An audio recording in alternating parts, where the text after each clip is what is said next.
Hi guys, this video is going to be on semantics and pragmatics. I don't want to go into too many examples here because we're going to get to the activities video right after this.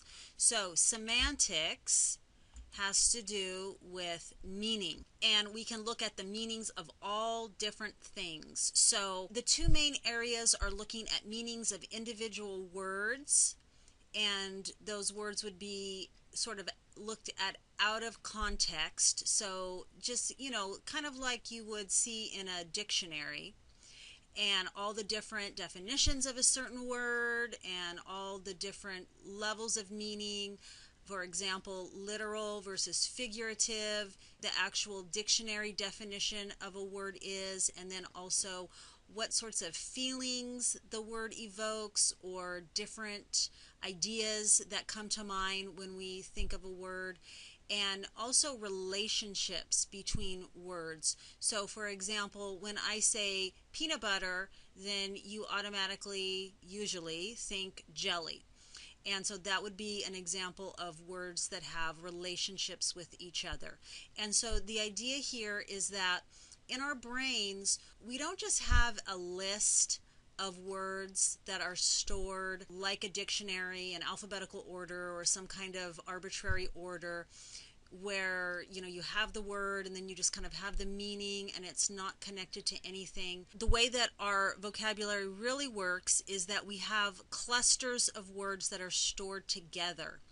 And so when I say the word gas station, for example, you immediately think of all the different things that you might see at a gas station, things that you do at a gas station, all of those different words and activities and feelings that you get, and memories that you have. All of those things are stored together, and that is how we can so efficiently participate in conversations.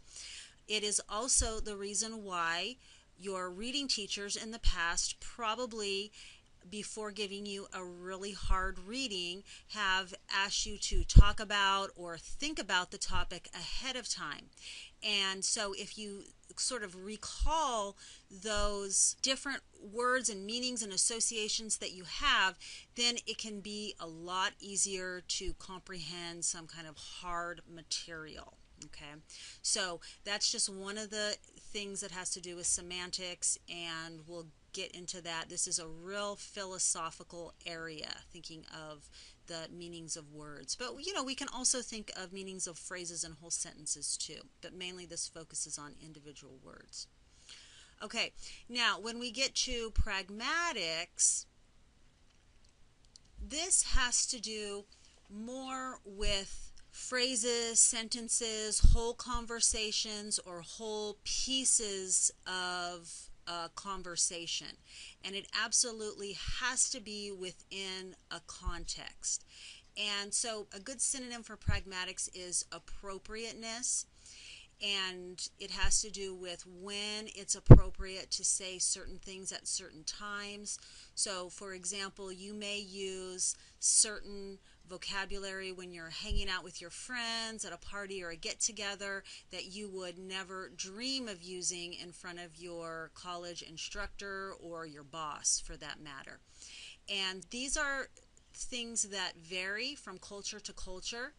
And just like a learner who's learning a new language has to learn the sound system and the words and the meanings of the words and the grammatical structure, they also have to learn a certain amount of pragmatic information in order to communicate that language.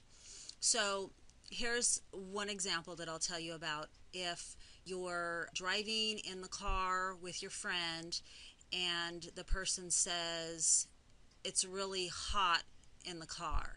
On the surface, that is a statement that's just comment the temperature of the car, But really, if we look down into the invisible meaning or the pragmatics of that situation, the pragmatics of that statement, it really is a request to do something. Roll the window down, turn on the air conditioner, something like that. So that's what they mean by the invisible meaning. You're driving your car and your friend says it's really hot, or I'm feeling really hot, and you just say, "Oh, yeah, great," or whatever, then that can be considered kind of rude, right, if you don't do something to correct. Okay, so that's semantics and pragmatics. The next video is going to be reviewing all of these and looking at some different examples of them.